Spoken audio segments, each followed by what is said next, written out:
Hello hello hello hello.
करें भाई, शुरू करें।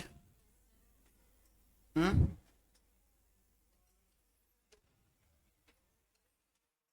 क्या हाल चाल है? हम्म। गुड आफ्टरनून भाई, good afternoon, good afternoon. Audio video clear आ रही है क्या? चेक कर लो एक बार। ओके करो उधर से।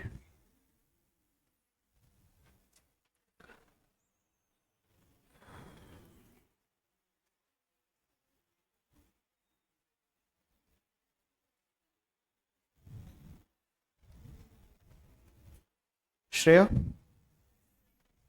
Lecture number 33।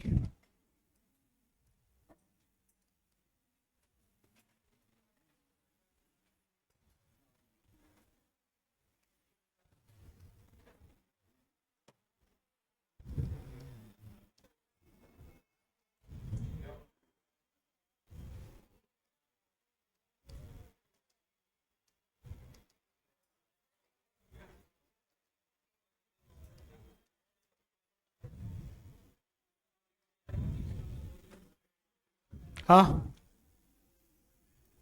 क्या हुआ? हम्म।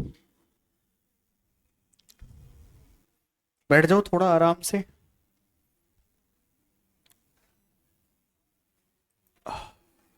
सुनो भाई, कहाँ तक पहुंच गए थे? 28 स्टार्ट हो गया? पढ़ाना है ना? लिख दिया था आपने? ठीक है।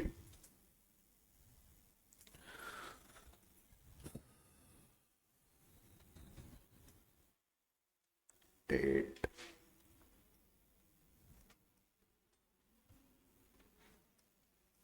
आज दो ही क्लास थी क्या?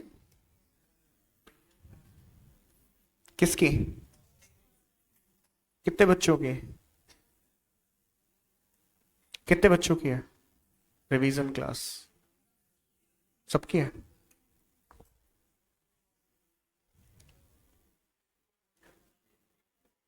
कितने बजे से? 5 से? मतलब आज सुबह 9 से 9 तक क्लास है? बीच में 1.5 घंटे का ब्रेक है? हाँ। हाँ, क्लास तो है ना, मतलब ऑनलाइन का मतलब क्लास नहीं होती है, किसने बोला?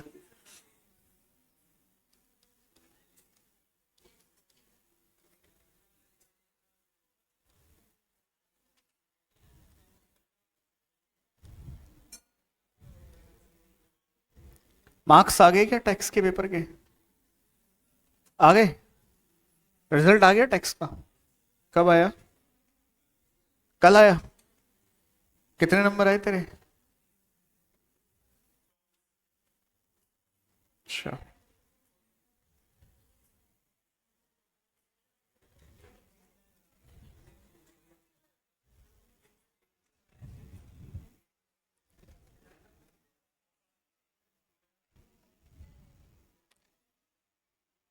सुनो रे, चुप हो जाओ, बात सुनो।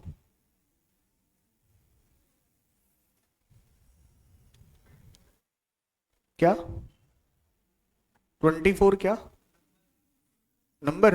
24 से ऊपर भी है क्या किसी के? कितने? 25? 31? वो किसके हैं? अच्छा। 40s में है कोई? कोई नहीं है। अच्छा।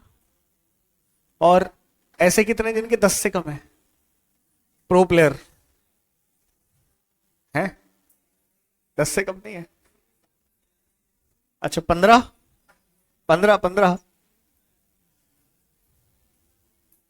अरे, उठा के बैठ रहा है उसको भाई।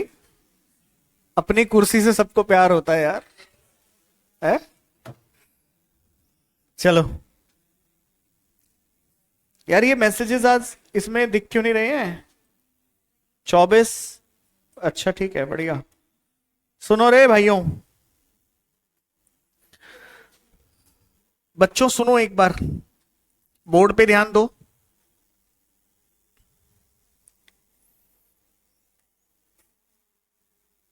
सेक्शन 28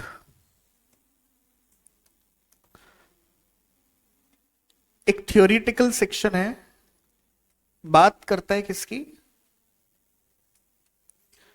देखो, पीजीबीपी में हमेशा एक चीज दिमाग में रखना, आप जब कोई भी सेक्शन पढ़ रहे हो, भाई आप कोई भी साइड से सेक्शन पढ़ रहे हो, आपको यहां पे 28 से लेके और 44 तक के सेक्शंस को देखना है। तो जो सेक्शन 44 है, स्पेशली जब हम 44 पे आ जाएंगे, तो 44 एक्चुअल में किसी साइड की बात नहीं करता, मैनर या मेथड ऑफ कंप्यूटेशंस पे बात करता है, अलग अलग बिजनेसेस के अंदर। लेकिन आप किसी भी सेक्शन को आप पीजीबीपी में पढ़ रहे हो, तो आपको एक चीज दिमाग में डालनी है, अपने दिमाग में, कि साहब ये मेरा प्रॉफिट एंड लॉस अकाउंट है, ये क्रेडिट साइड है, ये डेबिट साइड है। अब मैं कोई भी सेक्शन लिख रहा हूं, जैसे 28 में लिख रहा हूं, 28 के बाद सेक्शन नंबर 29, तो 29 हम ऑलरेडी पढ़ चुके हैं। सेक्शन 29 में लिखा है मेथड ऑफ द कंप्यूटेशन, तो how to compute business income, taxable business income, ये हम 29 में पढ़ चुके हैं भाई। अरे सुन रहे हो क्या?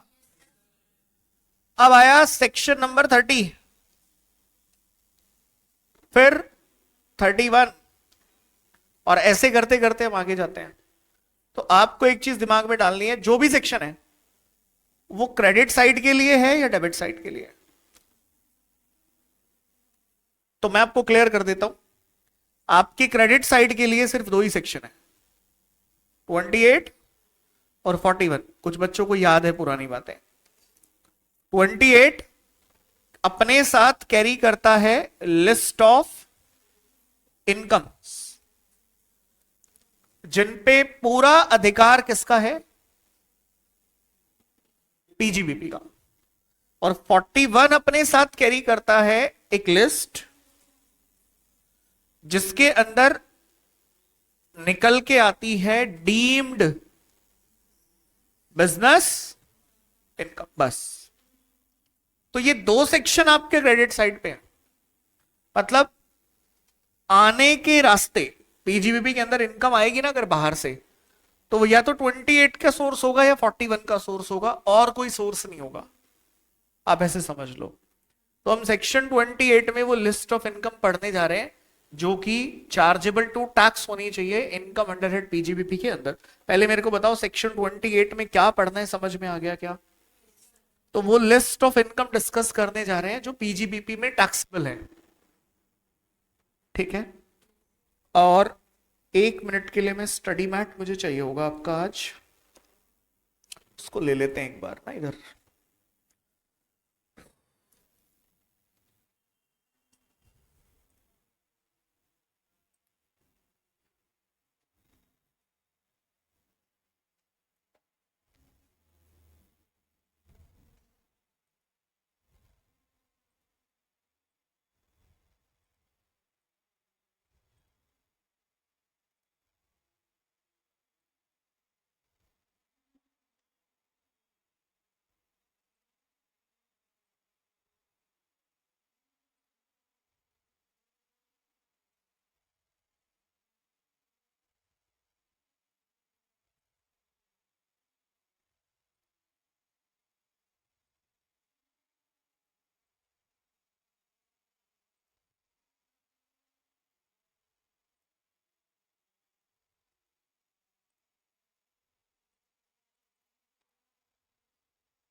यार आप लोग बातें बंद करोगे क्या? हैं बच्चों? अच्छा नहीं लगता यार ऐसे बार बार आपको ना समझाना बोलना। कुछ आपका पर्सनल डिस्कशन आधे घंटे में हो जाता होगा मुझे लगता है यार। ब्रेक मिलता है ना आपको? तो जो आधा एक दो घंटे में जो इकट्ठा होता है आपके अंदर, उसको आप लोग फिर आधे घंटे में फिर कर लिया करो बात उसके साथ बैठ के, अपने पड़ोसी के साथ। है? अरे समझ पा रहे हो कि नहीं? ये क्या है यार, तुम बातों में लगे रहते हो मतलब। आधा ध्यान तो उधर ही जाता रहता है। क्या बोल रहे हैं? हैं? लेंथ देख रहे हो इसका? कहाँ गया? कंप्यूटर ही गायब। अरे यार, आफत हो गई है। बेशरम। चलो, देखना कहीं पे सेक्शन 28 दिखाई देगा आपको एक। आ रहा है क्या? ये रहा। दिख रहा है? ऊपर के जो पेजेस मैंने छोड़े हैं ना, वो फालतू की बातें लिखी है वहां पे। तो उसके पीछे जाने की जरूरत नहीं है, वो हम बात कर चुके हैं ऑलरेडी। और ये मैं आपको यहाँ पे स्टडी मैट पे लाया भी क्यों हूँ, क्योंकि आपके नोट्स अभी आए नहीं है आपके पास ना। तो एक दो दिन में आ जाएंगे, तो फिर आप उनको प्रिंट आउट निकाल लेना। आज के लिए इससे हो जाएगा काम हमारा। तो हेडिंग पढ़ो एक बार, आप क्या लिखा है? इनकम चार्जेबल अंडर, मतलब हम लोग सेक्शन 28 के अंदर जो क्लॉजेस पढ़ रहे हैं ना, ये सारे क्लॉजेस में जो भी इनकम की बात हुई है। अच्छा, एक बात तो श्योर है कि इसके क्लॉज में जितने भी क्लॉजेस हैं नीचे हम जो पढ़ने जा रहे हैं, ये सारे के सारे क्लॉजेस को हम इनकम मानते हैं। ये बात तो क्लियर है। डन। अब 28 के ये क्लॉजेस क्या कह रहे हैं कि ये सारे इनकम इस पर्टिकुलर हेड में जाएंगे। मतलब अगर ये 28 में लिख दिए गए, तो मेरा सवाल आपसे ये है कि कोई दूसरा सेक्शन अगर इनके बारे में कुछ कहेगा भी, तो वैसे तो कहेगा नहीं, अगर कहेगा भी तो क्या उसकी बात सुनी जाएगी? तो 28 पहले आ चुका है, तो 28 की बात करेंगे। तो वो कौन से इनकम्स हैं जिनको हम पीजीबीपी में ही टैक्स करते हैं? तो पहला इनकम है इनकम फ्रॉम बिजनेस और प्रोफेशन। तो सीधी बात है, इनकम फ्रॉम बिजनेस और प्रोफेशन का सिंप्लीफाइड मतलब क्या है? कोई भी किसी तरह का प्रॉफिट, या आप उसको कोई और नाम दे सकते हैं, gains, and that profit and gains shall be chargeable to tax under head PGBP, और income arising to any person by the way of and from business और carried on by him at any time during the previous year. ठीक है? at any time during the previous year. Okay है? कोई confusion? Sir हम यहां पे बात किसकी करेंगे? हम यहां पे बात कर रहे हैं किसकी? किसी भी तरह के प्रॉफिट या। अब मुझे एक बात बताओ, प्रॉफिट निकालने के लिए तो आपको प्रॉफिट एंड लॉस अकाउंट ही बनाना पड़ेगा कि नहीं बनाना पड़ेगा भाई? अरे बोलो ना। तो किसी भी बिजनेस का इनकम या किसी भी प्रोफेशन का इनकम आप उसका पीएनएल अकाउंट बना के निकाल सकते हो।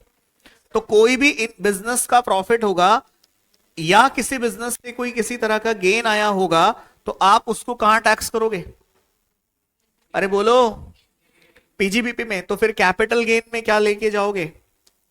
कैपिटल गेन में भी तो कुछ लेके जाओगे। तो अगर गेन यहां पे आ गया, तो फिर कैपिटल गेन में कौन सा गेन आएगा? कैपिटल गेन में कौन सा गेन आएगा? क्या? सेल ऑफ फिक्स एसेट्स पे जो गेन होता है वो कहां जाता है? कैपिटल गेन में जाता है। नहीं, भाई मैंने एक लाइन लिखी है, ध्यान से सुनना। मैंने लिखा, आप लोग मत लिखना, मैंने लिखा income arising bye the way of, income arising bye the way of profit और गेन्स। तो मैंने एक वर्ड लिखा प्रॉफिट। तो मेरा सवाल आपसे यह है, प्रॉफिट कहां से जन्मता है, कहां से आता है प्रॉफिट? बता भाई पृथ्वी, प्रॉफिट कहां से आता है? क्या है प्रॉफिट? बिजनेस से आता है प्रॉफिट। कैसे? आप प्रॉफिट को कैसे डिफाइन करते हो? अगर मैं आपसे पूछूं प्रॉफिट क्या है, तो आप क्या बोलोगे? सर प्रॉफिट ना रिजल्ट है। क्या है? रिजल्ट है। किसका रिजल्ट है?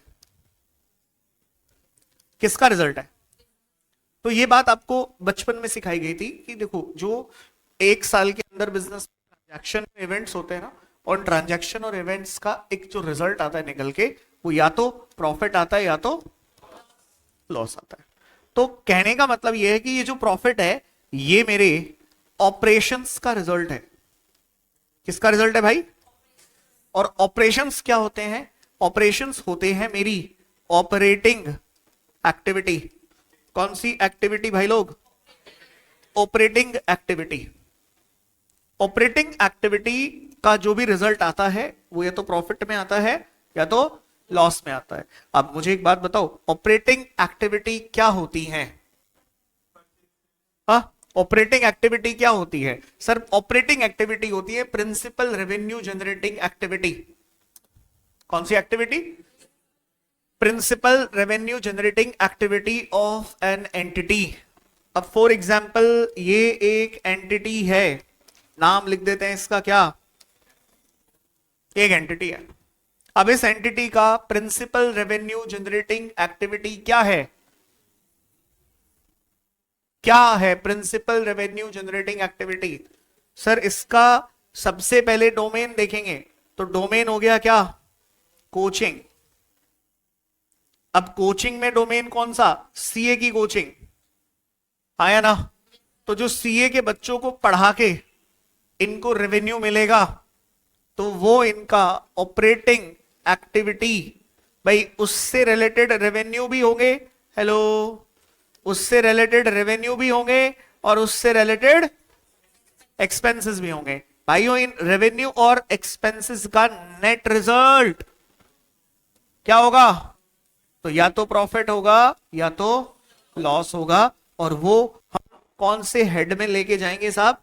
पीजीबीपी में लेके जाएंगे। ये बात किस किस के दिमाग में आ गई? वैष्णवी, कुछ आया क्या समझ में मैंने क्या बोला? तो इसी तरीके से मैं आपसे पूछ रहा हूं, गेन्स क्या है प्रभु? जैसे आपने प्रॉफिट बताया वैसे ही गेन्स भी होते होंगे। तो प्रॉफिट का मतलब तो मुनाफा होता है, गेन्स का मतलब फायदा होता है।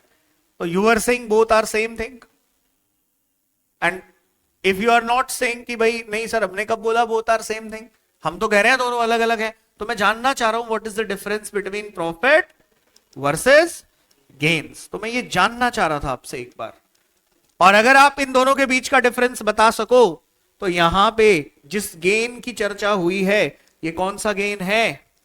ये जो गेन लिखा है, क्या लिखा है? Profit and gains. तो ये कौन सा गेन्स है भाई? अगर आप मुझे ये बता पाए तो फिर मैं आपसे अगला सवाल पूछूंगा कि ये गेन कौन से वाला गेन है। बताओ जल्दी से, तुम कौन से वाले गेन को जानते हो? स्पर्श क्या बोल रहा है?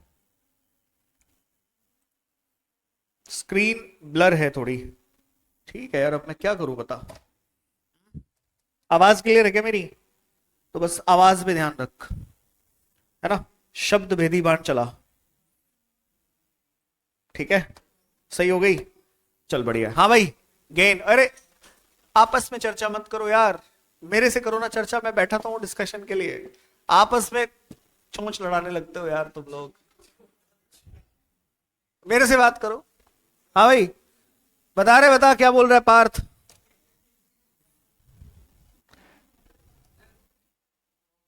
खड़ा हो जाया कर, तशरीफ उठा ले। बुढ़ापा आ गया तुझे? आप बोलना ऐसे। नमस्ते। नमस्ते नमस्ते, हाँ बोलो।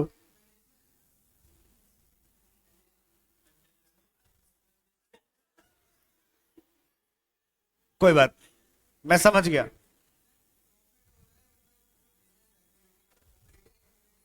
शाबाश। अच्छा, गेन में प्रॉफिट इंक्लूडेड होता है? हैं? देखो सुनो मेरी बात, अगर लॉ में गेन लिखा है तो कोई पर्पस होगा, नहीं तो नहीं लिखते। तो देखो क्या होता है, कई बार लोग क्या करते हैं, प्रॉफिट को गेन बताने लगते हैं। तो इन्होंने कहा साहब देखो ऐसा है, ऐसे नहीं चलेगा, प्रॉफिट प्रॉफिट होता है, गेन गेन होता है। तो यहां कौन से गेन की बात हो रही है? वो गेन जो तुम कोई ऑपरेटिंग एक्टिविटी करते हुए ले लियो। ऐसे तो आदत होती है, तो मेरे ऐसे तीर जा रहा होता है, उसके आगे आ जाते हो। ऐसे ही बिजनेस एक्टिविटी चल रही होती है ऐसे, तो प्रॉफिट के लिए, लेकिन आजू बाजू से क्या आ जाता है, गेन आ जाता है। जैसे मेरे एक चाचा है ना, समझो। अब मैं समझाता हूं ये गेन कैसे आया है यहां पे। चाचा का ना एक पोल्ट्री फार्म है, पोल्ट्री फार्म समझते हो?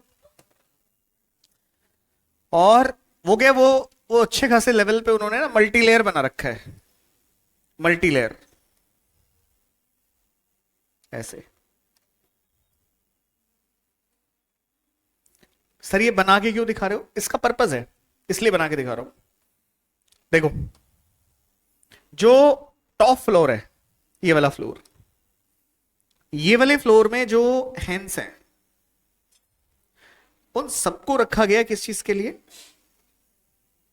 एग्स प्रोडक्शन के लिए। और ये वाले फ्लोर पे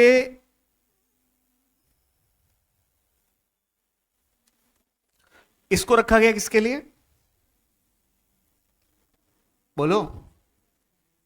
और हाँ, लिख ही दिया ना मैंने यार यहां पे। तो कुछ लोगों के लिए तो ये सब्जी है कि नहीं है? तो जिनके लिए है वो समझ गए होंगे क्यों है। अच्छा, और यहां पे जो है इधर वाले फ्लोर पे, इधर है छोटे छोटे बच्चे, है ना? तो उनको बोल देते हैं चूजे, है ना? हाँ हाँ, जो भी ठीक है, छोटे छोटे बच्चे हैं इधर यहाँ पे। सुनो, इनमें से ना, इनमें से कुछ यहां जाएंगे और कुछ यहां जाएंगे। डन? ठीक है, तो सर इसको हटा देते हैं लास्ट वाले को, ऐसे समझते हैं दो एरिया हैं। अब क्या हुआ, इस वाले डिपार्टमेंट में फॉर एग्जाम्पल 300 हिंस है, इसमें से हर महीने लगभग 5 से 10 मुर्गियां यहां शिफ्ट करी जाती हैं। मतलब अब वो फर्दर क्या प्रोडक्शन नहीं कर सकती, इसलिए उनको कहां भेज दिया जाता है? यहां भेज दिया जाता है। और वो मतलब राम नाम में लग जाते हैं ना भाई। देखो, जिसको यहां लाया गया वो अपनी उल्टी गिनती शुरू कर देता है। हाँ, सीधी बात है। अब 10-15 को इधर भेजा जाता है। अब देखो, जो यहां से प्रोडक्शन होके रेवेन्यू आ रहा है, उसमें से खर्चे कटेंगे तो क्या बचेगी? प्रॉफिट्स बचेगी। क्या बचेगी? लेकिन जो ये मुर्गी इधर से उठा के इधर शिफ्ट करी, इसको बेच दिया गया कितने का? 300 रुपए का। मैंने पूछा चाचे इसको खरीदा कितने का था? बोला 100 रुपए का। 100 रुपए का खरीदा था। तेरे को इसमें फायदा कितना हो गया? लाइव स्टॉक में जनरली लॉस नहीं होता जब तक वो मरता नहीं, ठीक है? लाइव स्टॉक में फायदा होता है। अब ये पृथ्वी के हिसाब से कैपिटल गेन में ले जाओ इसको। कहां ले जाओ? ये जो 200 रुपए पर मुर्गी गेन हुआ है, 10 मुर्गी बेच के 2000 रुपए, मेरे चाचा को इसे कैपिटल गेन दिखाना चाहिए। आपका भी मानना यही है क्या? या ये कौन सा गेन है? आप समझो सर, ये गेन वो वाला गेन है जो टर्नओवर टर्नओवर के साथ जुड़ा हुआ है। चाचे की टर्नओवर अंडे बेच के है कि मुर्गी बेच के? सर दोनों बेच के है। क्या बेच के है? दोनों। लेकिन जो मुर्गी यहां से नीचे शिफ्ट हुई उसका पर्पस क्या था? हाँ या ना? लेकिन अभी उसको किधर सेल कर दिया। फॉर एग्जाम्पल थोड़ा और सिंप्लीफाई करने के लिए मैं ये वाले फ्लोर को भी हटा देता हूं, और ज्यादा इजी हो जाएगा समझना। सर ये जो मुर्गी यहां से निकली होगी, इसको जब बेचा गया होगा तो इसने गेन दिया होगा कि प्रॉफिट दिया होगा। देखिए इसका पर्पस क्या था चाचे का, चाचे का पर्पस था अंडे बेचना, साथ में लेकिन क्या बेच दी, वो मुर्गी भी बेच डाली, और उसको बेचने से क्या हो गया, गेन हो गया। साहब देखो गेन दो तरह का होता है, बस ये थ्योरेटिकल पॉइंट था, लेकिन समझाना जरूरी था कि सर ये वाला गेन और कैपिटल गेन वाला गेन कैसे अलग है, तो हमें कैसे पता चलेगा। तो मैं तो सिंप्लीफाई ऐसे भी कर सकता था कि बेटा जो पीजीबीपी में लिखा है वो पीजीबीपी का है, जो कैपिटल गेन में लिखा है वो कैपिटल गेन का है, लेकिन आप वहीं उलझे रहते कि कौन सा गेन कौन सा है। अभी कुछ बच्चों को आदत होती है, साइंस वाले बच्चे होते हैं, कुछ दिमाग लगाते हैं ज्यादा, अब वो गूगल करेंगे कौन से वाला गेन है, तो ये समझना यहां से आसान है। तो मैं जिस गेन की बात कर रहा हूं ना, आप पहले गेन के नेचर को समझो। मेरे हिसाब से ये किताब में नहीं मिलेगा आपको, मेरे हिसाब से गेन के दो नेचर होते हैं। एक वो गेन होता है जो टर्नओवर से निकलता है, और एक वो गेन होता है जो टाइम से निकलता है। एक गेन में आपने इंतजार किया होता है 20, 25, 30 साल, 5 साल, 15 साल ऐसे, और एक गेन जो होता है उसमें कोई इंतजार नहीं किया होता आपने, कोई इंतजार नहीं किया होता। जैसे हमारे एक रिलेटिव है, तो उनका क्या काम है, वो होलसेलर हैं किसके, शुगर, चीनी बेचते हैं। तो मैन्युफैक्चरिंग इंडस्ट्रीज से वो क्या खरीदते हैं, बल्क में चीनी की बोरियां खरीदते हैं और आगे बेचते हैं। और ये होलसेलर दोनों, एक्चुअली होलसेलर भी है और रिटेलर भी है, दोनों काम करते हैं। अब जब ये रिटेल में जा रहे होते हैं तो वहां रिटेल में ना इनकी बोरियां खाली होती है, बोरियां खाली हो जाती हैं, और साल में इनके पास कम से कम 3000 बोरी इकट्ठी हो जाती है, जिसको ये 15 रुपए के रेट से बेचते हैं। कितने की बिकी भाई, 45,000 रुपए की। तो क्या मैं इसे, इस 45,000 को प्रॉफिट कहूं या गेन कहूं। अरे प्रॉफिट क्या है, रेवेन्यू माइनस, लेकिन गेन क्या है, गेन में रेवेन्यू तो है लेकिन एक्सपेंस या तो पहले कहीं और कवर हो चुका है। जब इन्होंने कंपनी से बोरी ली होगी तो बोरी की कॉस्ट तो वहां दी होगी ना, हाँ या ना, और वो कॉस्ट इन्होंने चीनी बेच के रिकवर कर ली होगी कि नहीं कर ली होगी। तो ये क्या बचा, स्क्रैप। ये क्या बचा, स्क्रैप बचा। स्क्रैप को सेल कर दिया, स्क्रैप को सेल करने से इन्हें ये क्या मिला, गेन। समझ में आया कौन सा, टर्नओवर वाला गेन कौन सा है, समझ में आया, तुम्हारे दिमाग में गया कुछ। तो टर्नओवर और टाइम का गेन क्या है, टाइम वाला गेन क्या है, देखो टाइम वाला गेन होता है जिसमें तुमने कोई एसेट खरीदा, या छोड़ो यार एसेट बोलूंगा तो फिर दिमाग लगाओगे, कोई प्रॉपर्टी खरीदी, हम तो अब भी लगाएंगे, अब रोक दोगे आप। Property, property means what, economic benefit के लिए कुछ लिया, 5 साल संभाला और 5 साल के बाद बेच दिया। तो जब ये लिया तो 10 लाख का लिया था, बेचा तो 80 लाख का बेचा। बेचा तो खड़े खड़े कितने का फायदा, खड़े नहीं थे आप, यहां पे ध्यान से देखो, अब 5 साल के लिए बैठे हुए थे, ध्यान लगाओ। लोग तो कह देते हैं यार तेरे को क्या, खड़े खड़े का मतलब पता है क्या है, ये टर्नओवर वाला, ऐसा फायदा जो तुम्हें खड़े खड़े हुआ तो उसको बोलते हैं टर्नओवर का गेन, और ऐसा फायदा जिसमें तुम्हें इंतजार करना पड़ा उसे बोलते हैं टाइम वाला। तो टाइम वाले को ये लोग कहां ले गए और टर्नओवर वाले को कहां छोड़ दिया। तो यहां पे जो गेन लिखा है इसका क्या मतलब है, कुछ गया तुम्हारे दिमाग में कि नहीं, या ऐसे ही भैंस के आगे बीन बजा रहा हूं मैं, गया कुछ दिमाग में, अरे यार बोलो ना। ठीक है सुनो फिर, इधर हम बात कर रहे थे प्रॉफिट, या दिमाग से सब धुंधलापन हट गया, कौन से गेन की बात हो रही है, ये प्रॉफिट और गेन अगर तुम्हें during the relevant previous year हुए होंगे तो आप इन्हें असेसमेंट ईयर में पीजीबीपी में क्या करोगे, टैक्सेबल करोगे। भाइयों टैक्सेबल है, टैक्सेबल है, लेकिन क्या उठा के सीधे टैक्स ठोक दोगे क्या, पहले इनको हम पीएनएल अकाउंट की क्रेडिट साइड पे डालेंगे। अरे बोलो ना, अब ये पीएनएल की क्रेडिट साइड पे आएंगे, फिर इनसे डेबिट साइड एडजस्ट होगी, एंड देन फाइनली इस नेट प्रॉफिट के अंदर ये टैक्स होंगे। बोलो आए ना। तो हमने क्या करा, हमने अल्टीमेट रिजल्ट को पकड़ा, लेकिन ये अल्टीमेट रिजल्ट क्या है, वेरियस ट्रांजैक्शंस का रिजल्ट है, हाँ या ना। तो पहले क्लॉज में मैंने जो बात आपको समझाई वो ये समझाई, income arising to any person by the way of profit and gains from business or profession carried on by him at any time during the previous year। यहां पे at any time का क्या मतलब है, at any time का क्या मतलब है, सुनो। पृथ्वी ने क्या करा, पृथ्वी ने अपने एक दोस्त को देख के, इसका एक दोस्त था कालू हलवाई,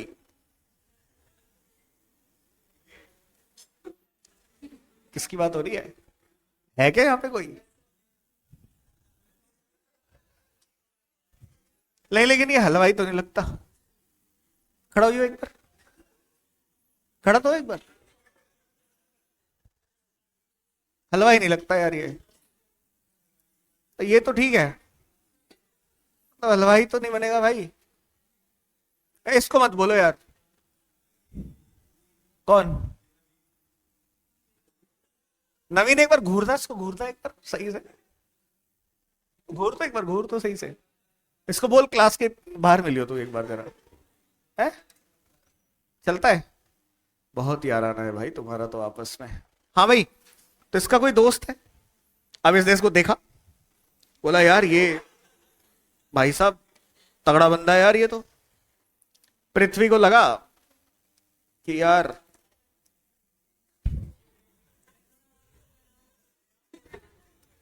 अरे रुको ना, पृथ्वी को लगा यार क्यों ना मैं भी यही काम करूं, क्या लड्डू बनाऊं, रसगुल्ले बनाऊं और भाई साहब बेचूं। ओए सुनो, अब इसने क्या करा भाई, इसने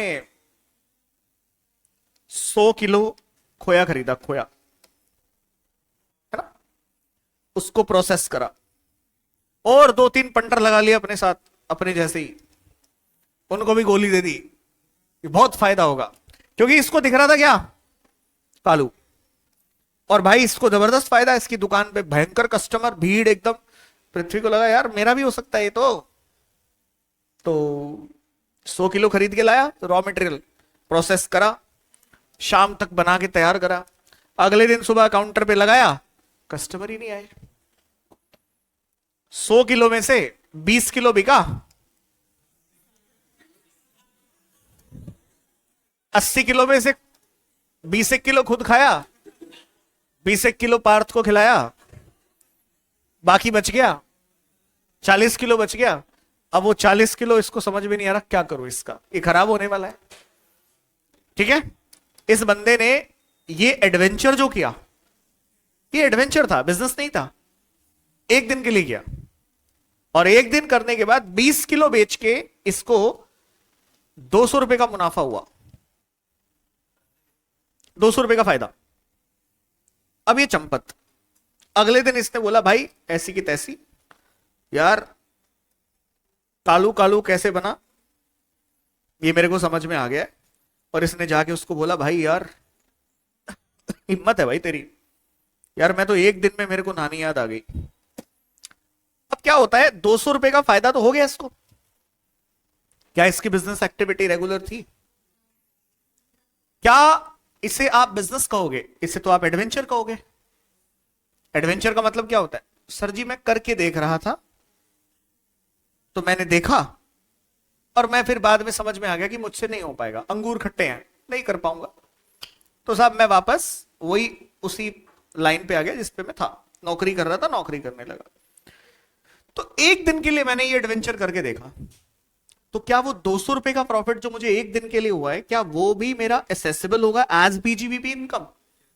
तो the answer is yes, but loss is कि भाई ऐसा है, जरूरी नहीं है कि तूने बिजनेस रेगुलर किया हो, हम तेरे एडवेंचर को भी बिजनेस मानेंगे, जो तू करके देख रहा था वो भी क्या है, बिजनेस है ड्यूरिंग द प्रीवियस ईयर, और उससे आने वाला कोई भी प्रॉफिट या कोई भी गेन हम पीजीबीपी के अंदर ही क्या करेंगे, टैक्सेबल करेंगे। अब सुनिए बच्चों, एक बात बड़ी इंपॉर्टेंट जो स्टडी मैट में यहां लिखी हुई है, और एक बार सवाल भी पूछा गया इस पे, if an SSC engaged in the business of letting out of residential housing, income generated from letting out of residential houses or part of the house by the owner shall not be chargeable under head, पक्की बात है, and would be chargeable under head income from। यार लेकिन ये बात तो मैंने तुम्हें सेक्शन 22 में ही बता दी थी, तो यहां पे लिखने का क्या पर्पस था, यहां पे लिखने का पर्पस था सेफ साइड, कि आप कल होके ये बोलने लगो भाई मेरा तो काम ही यही है यार, बिजनेस मतलब रेगुलर प्रैक्टिस, तो मेरा तो यार धंधा ही यही है कि मैं मकान किराए पे देता हूं, यही मेरा बिजनेस है। और क्योंकि हाउस प्रॉपर्टी में एक्सपेंसेस की रिस्ट्रिक्शन है, याद करो, वहां पे स्टैंडर्ड डिडक्शन मिल जाती है सारे खर्चों के लिए, इंटरेस्ट ऑन बोरोड कैपिटल, बाकी और कुछ मिलता नहीं है। तो साहब आप अगर हाउस प्रॉपर्टी को किराए पे देने का भले ही आप बिजनेस क्यों ना करते हो, फिर भी हम आपको कहां लेके जाएंगे, इनकम फ्रॉम हाउस प्रॉपर्टी में ही लेके जाएंगे। ये एक ऐसी नॉर्मल सी बात है, इसको बहुत सीरियसली मत लेना है, तुम्हें पहले से पता है, ज्यादा डिटेल मत घुस जाना है इसके अंदर। ये ऑलरेडी आपको पता है कि अगर यार कोई रेंटल इनकम किसी को आ रही है, तो वो उसकी रेंटल इनकम चाहे वो उसको भले ही रेगुलर प्रैक्टिस से आ रही हो या इरेगुलर प्रैक्टिस से आ रही हो, वो जाएगी कहां पे, हाउस प्रॉपर्टी पे, सब्जेक्ट टू सेक्शन 22 की कंडीशंस पूरी हो जाए। जिसको इनकम आई है वो ऑनर होना चाहिए। वैष्णवी बोली ऑनर नहीं हुआ तो फिर इनकम फ्रॉम अदर सोर्सेज में जाएगी, सबलेटिंग की इनकम है वो। डन भाई, इसको थोड़ा स्लो करियो यार, इसने तो आफत मचा दी। वहीं आगे फिर स्लो मतलब बंद कर दो, कहां बंद हुआ है, अच्छा बंद कर, दिया करियो बेटा। किसको चाहिए इतनी हवा, ज्यादा हवा मत ले। क्या आ तो रही है, बढ़िया आ रही है एकदम, कहां नहीं आ रही, तो आगे आ जा। रोटेशन करते रहा करो आप लोग ना, आधा घंटा, जिसको ठंड लगे वो पीछे, जिसको गर्मी लगे आधा घंटा आगे, ऐसे करते रहा करो। सुनो रे, बात क्लियर है क्या? नेक्स्ट अगला पॉइंट सुनो क्या लिखा है। अब अगला पॉइंट जो है ना, उसमें सेकंड पॉइंट में कितनी बातें काउंट करते हैं, 1 2 3 4 4 बातें। कितनी बातें? चलो एक काम करते हैं, इसको सबसे लास्ट में पढ़ लेंगे, रोको इसको अभी, जो हाँ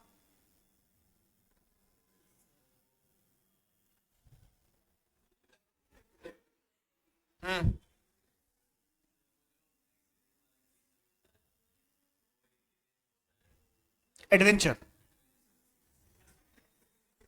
मैं भी सोच रहा हूं क्या बता दिया यार मैंने।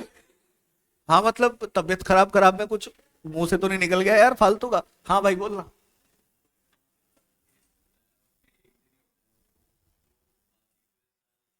365 दिन में से 364 दिन नौकरी करी, एक दिन मोटिवेट होके उसने हलवाई पने का काम करा, देख के किसको, ठीक है हाँ अब बोल आगे। लेट आउट मतलब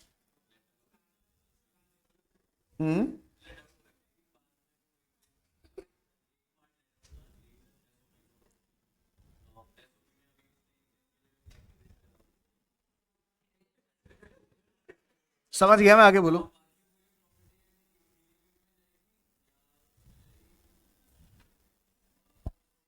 बात यहां पे दिन की नहीं हो रही है, बात यहां पे हो रही है कि आपने उस एक पर्टिकुलर डे के लिए अगर उस बिल्डिंग को एज योर शॉप यूज किया था, तो उस पर्टिकुलर टाइम के लिए वो बिजनेस में रहेगी। फिर आपने उसे क्या करा, अगले दिन से लेट आउट कर दिया, तो फिर वो हाउस प्रॉपर्टी में चली जाएगी एज इट इज। इससे क्या फर्क पड़ता है? अच्छा आप कह रहे हो एक दिन के लिए दुकान खोल लो, बाकी फिर वो हाउस प्रॉपर्टी से बाहर करवा लो उसको, ऐसे कह रहे हो आप? ऐसे नहीं होता है। यस, उस पर्टिकुलर डे के लिए पीजीबीपी, बाकी के लिए एचपी।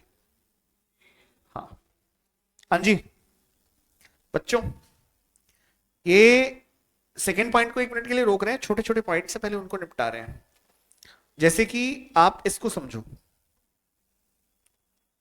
हाँ ये वाला फोर्थ पॉइंट देखो एक बार, देखना क्या लिखा है, इंसेंटिव्स।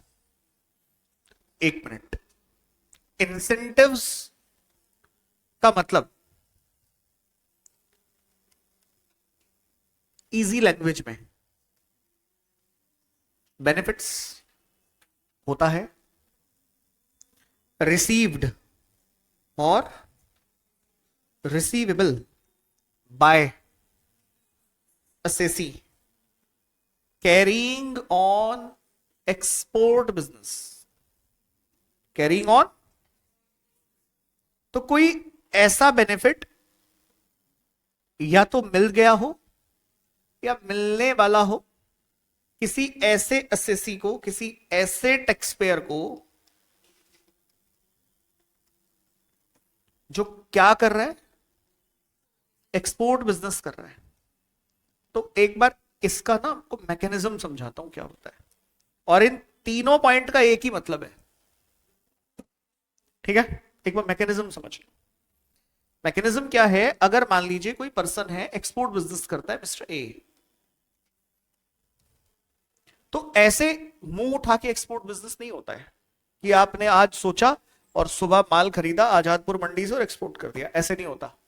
आपको इसके लिए प्रॉपर लाइसेंसिंग करानी पड़ती है, जिसको अपन क्या बोलते हैं, एक्सपोर्ट लाइसेंसिंग। आई बात समझ में? तो भाई अगर आप मिस्टर ए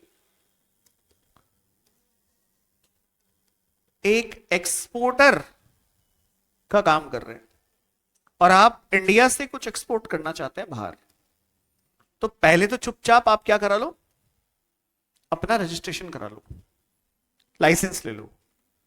क्या आपको लीगली सरकार परमिट करती है एक्सपोर्ट करने के लिए, ये चेक करा लो। तो एक्सपोर्ट लाइसेंस दिया जाता है।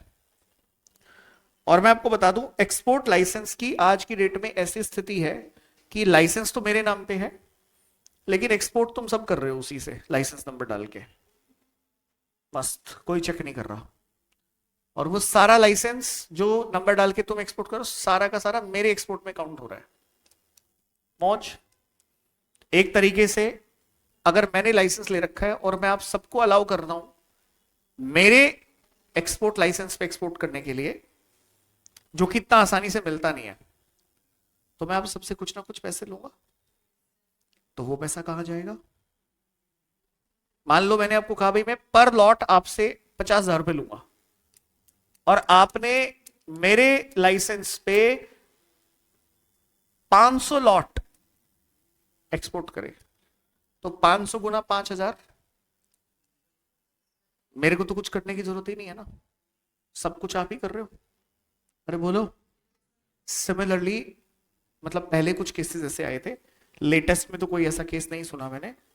पुराने टाइम में क्या होता था, ये जो मेडिकल स्टोर होते हैं ना, केमिस्ट की दुकानें, इसके भी लाइसेंस होते हैं, और एक लाइसेंस पे 4-4, 5-5 दुकानें अलग अलग बंदे चला रहे होते हैं, ऐसे होता है। और वो जो बंदा होता है, जो मेन बंदा होता है लाइसेंस, उसके नाम पे एक्चुअली में कोई दुकान नहीं होती, उसने लाइसेंस लिया होता है बस। लेकिन सरकार की नजर में केमिस्ट कौन है? जिसके नाम पे लाइसेंस है। सेम यहां पे हो रहा है मामला। अब इस भाई को कोई इंसेंटिव, देखो नाम भी क्या लिखा है, इंसेंटिव का मतलब क्या हुआ, किसी तरह का फायदा। कैसे हुआ हो? Carrying on export business. तो एक फायदा तो मैंने तुम्हें यही गिनवा दिया, गिनवा दिया कि नहीं? एक और फायदा होता है, जो आदमी एक्सपोर्ट करता है सरकार उसे टैक्स इंसेंटिव्स भी देती है। कैसे? ये जो सामान पीछे से खरीदता है ना, इनपुट्स, इन पे जो टैक्सेस लगते हैं, ये सारे टैक्सेस इसको रिफंड करा दिए जाते हैं एज ड्यूटी ड्रॉबैक। सारा पैसा इसको रिफंड हो जाता है, टैक्सेस का पैसा, क्योंकि इसने इसके बाद तो इसे क्या कर दिया। अब प्रभु, ड्यूटी ड्रॉबैक जो रिफंड आई, सरकार कह रही है यार जो टैक्स हमने तेरे को रिफंड करे ना, इसका मतलब वो तेरी कॉस्ट का पार्ट नहीं है। तेरा फायदा हुआ कि नहीं हुआ?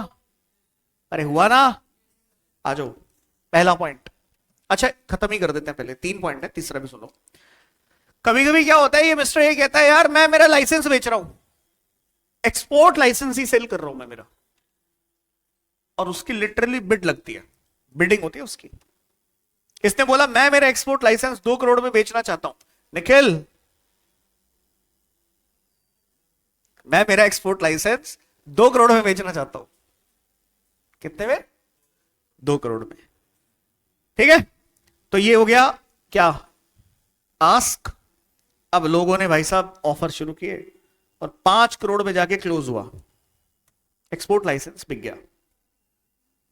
इस एक्सपोर्ट लाइसेंस को खरीदने में मेरा 1 करोड़ का खर्चा आया था। कितना फायदा हो गया? पीजीबीपी की इनकम है आपकी। ठीक, जहां जहां एक्सपोर्ट लिखा है वहां वहां इंपोर्ट भी लिख सकते हो। इंपोर्ट करने के लिए भी इंपोर्ट लाइसेंस होना चाहिए। अगर आपने कोई इंपोर्टेड गुड्स मंगाया होगा तो इंपोर्ट लाइसेंस नंबर लिखा होता है उस पर, ताकि आप उस आदमी को पकड़ सको जिसने उसको मंगवाया है बाहर से। देखो यहां पे क्या लिखा है। पहला इंसेंटिव क्या हो सकता है? Profit on sale of import license. मैं इसे लाइसेंस ही पढ़ रहा हूं, एंटाइटलमेंट्स लिखा है, मैं इसे लाइसेंस पढ़ रहा हूं। सर और क्या करना है? कुछ भी नहीं करना, आगे बढ़ना है क्या? कुछ ऐसे की तैसे कुछ नहीं पढ़ना। Next point, cash assistance against export under any scheme of government of India. इसको कहा जाता है ड्यूटी ड्रॉबैक। कैश असिस्टेंस को कहा जाता है सब्सिडी। क्या कहा जाता है? और कई बार सब्सिडी नहीं होती तो ड्यूटी ड्रॉबैक हो जाती है। ड्यूटी टैक्सेस को बोलते हैं, ड्रॉबैक मतलब वापस मिल गई आपको। अरे बोलो, कस्टम ड्यूटी और एक्साइज ड्यूटी। देखो यहां पे क्या लिखा है, इसको मैं बोल दूं एक्सपोर्ट सब्सिडी बोल दूं क्या? 1 मिनट के लिए आपको समझाने के लिए इस वाले पॉइंट में लिख दूं यहां पे एक्सपोर्ट सब्सिडी। अरे बोलो ना। और duty drawback, duty drawback, custom duty और एक्साइज रीपेड और रीपेबल एज वापस आ गया। अगला देखो क्या लिखा है, profit on transfer of duty entitlement passbook scheme, duty free replenishment certificate. सुनो रे, कुछ नहीं पढ़ना है फालतू के, ये खतरनाक से वर्ड है जो simple. Profit on sale of export license, खत्म।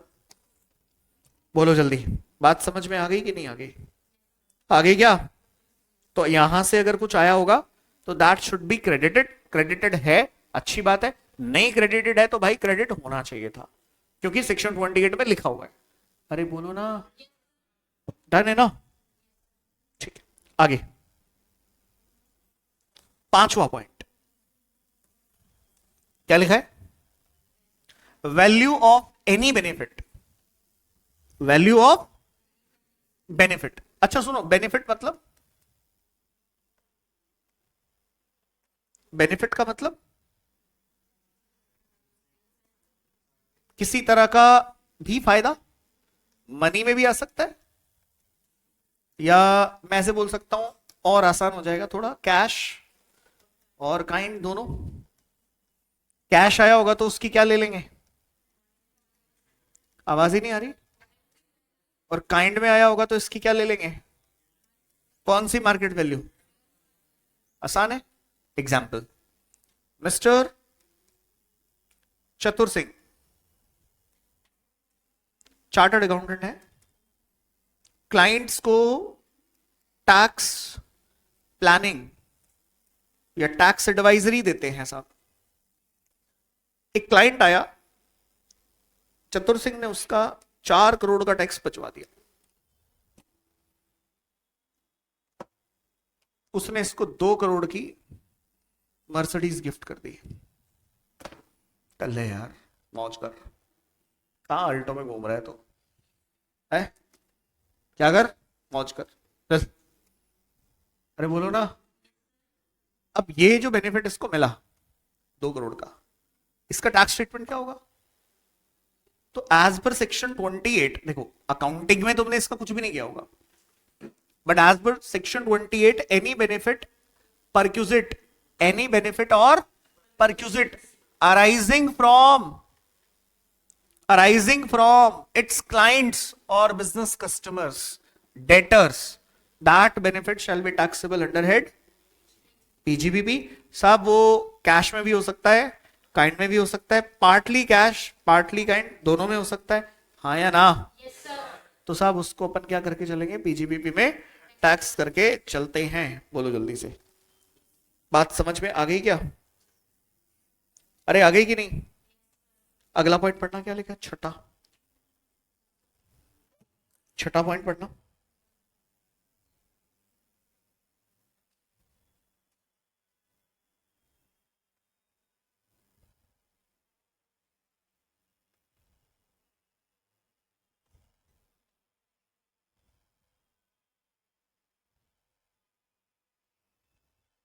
पढ़ने को बोला है मैंने,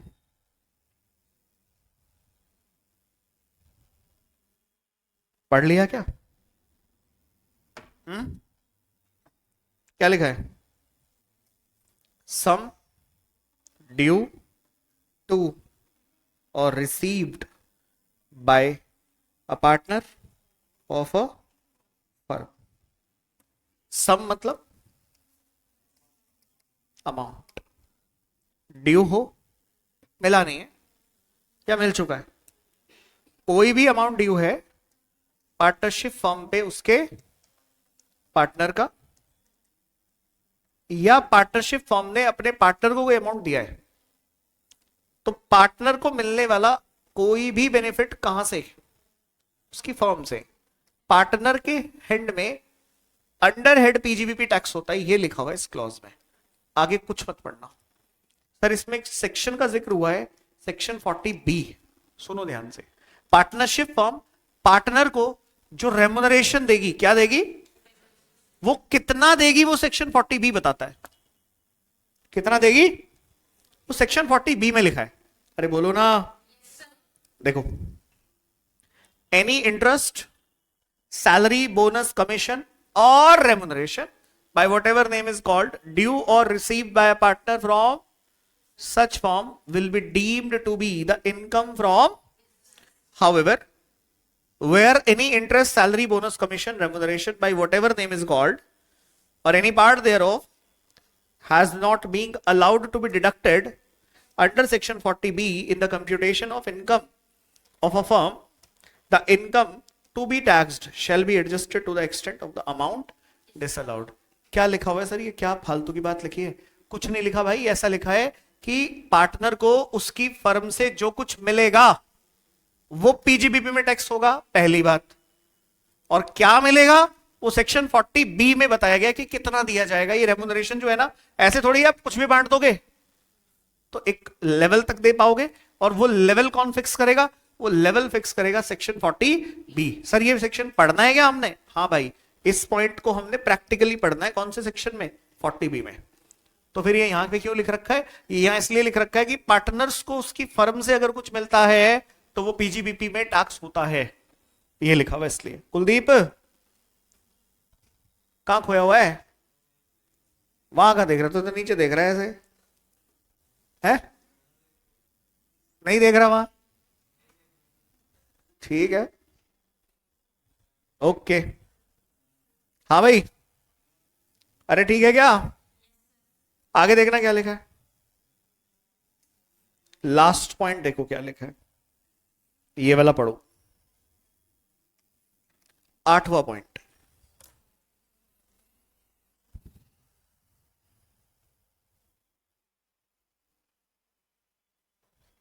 पढ़ना, बस पढ़ लेना, दिमाग मत लगाना, आगे दिमाग मैं बताऊंगा कैसे लगाना है। पढ़ लिया? पानी पियो।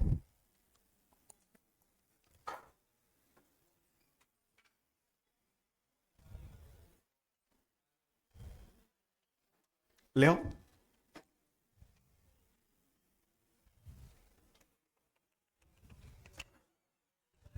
हाँ,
हाँ जी, हेलो भाइयों बहनों, सुनो, आगे देखो क्या लिखा है। एनी सम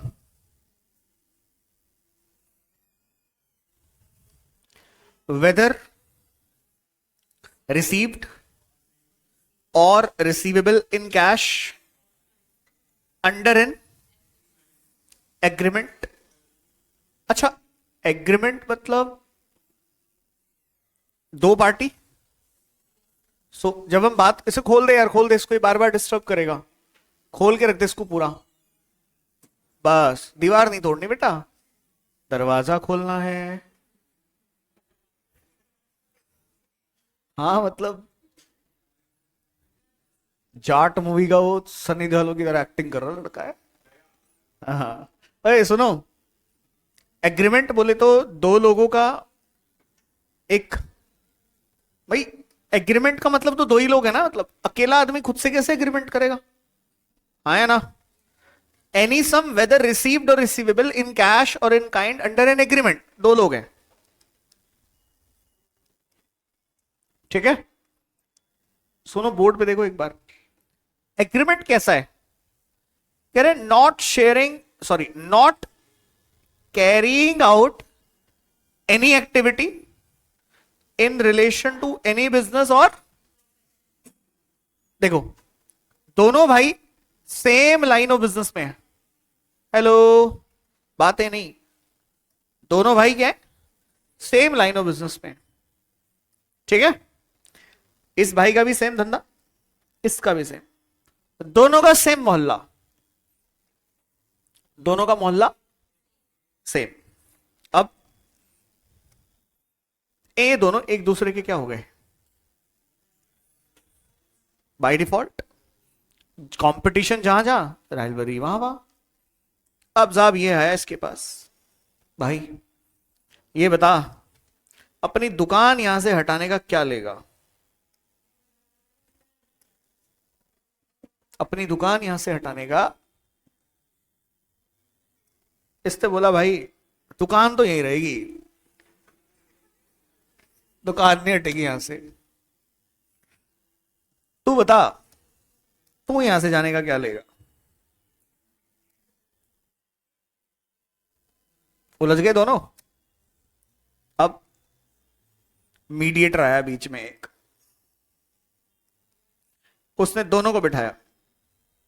उसने कहा देखो यार, एरिया है छोटा, काम तुम दोनों में बटा हुआ है, क्यों ना एक आदमी यहां से हट जाए, और जो हटेगा वो दूसरे वाली पार्टी को 5 लाख रुपए देगा।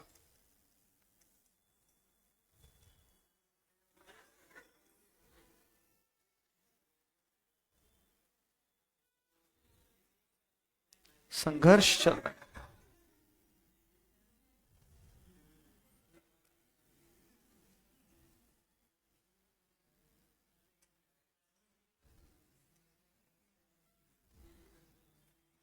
क्या लाए क्या हो, 2 बजे, 2:30 बजे, कौन चाय पीता है।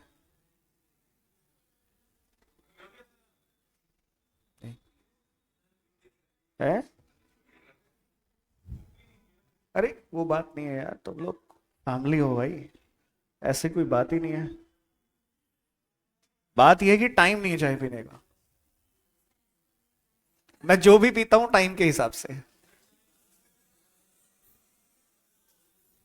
1 मिनट, 1 मिनट, 1 मिनट, एक है, कौन सा 14, उससे बाहर निकलता ही नहीं मैं, वहीं रहता हूं। अरे बस यार, तुम लोग कहां कहां पहुंच जाते हो 1 मिनट में। मैं चाय सुबह पीता हूं, दोपहर में लस्सी, शाम को दूध। ठीक है, मिल्क सोते हुए ना। क्या भाई,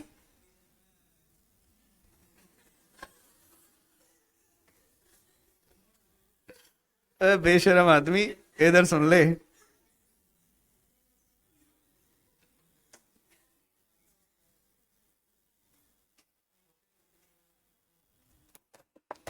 सुनो,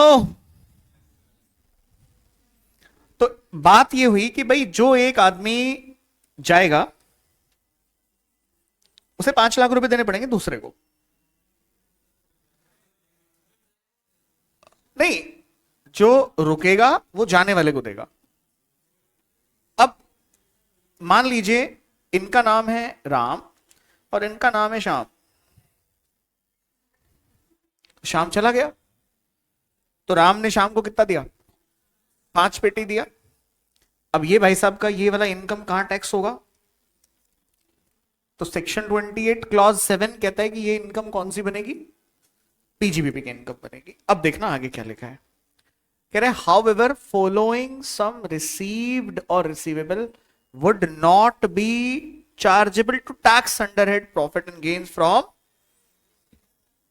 बिजनेस। और इंपॉर्टेंट बात क्या है, इसको 2 बार ये लोग पूछ चुके हैं। क्या है पहला point? Any amount whether received or receivable in cash or in kind on account of the transfer of right to manufacture, produce or process any article or thing, or right to carry on any business or profession which is chargeable under head capital gains। अब फिर तुम लोग ऐसे बोलोगे कि sir आप ना कहां ले गए हमें। कल के अखबार में, गुड़गांव टाइम्स में न्यूज थी कि गुड़गांव में एक ठेका 98 करोड़ रुपए का सेल हुआ है 1 साल के लिए। हाँ, 98 करोड़ रुपए का बिका। जिसको अलॉट हुआ 15 करोड़ में ले आया था वो इसको।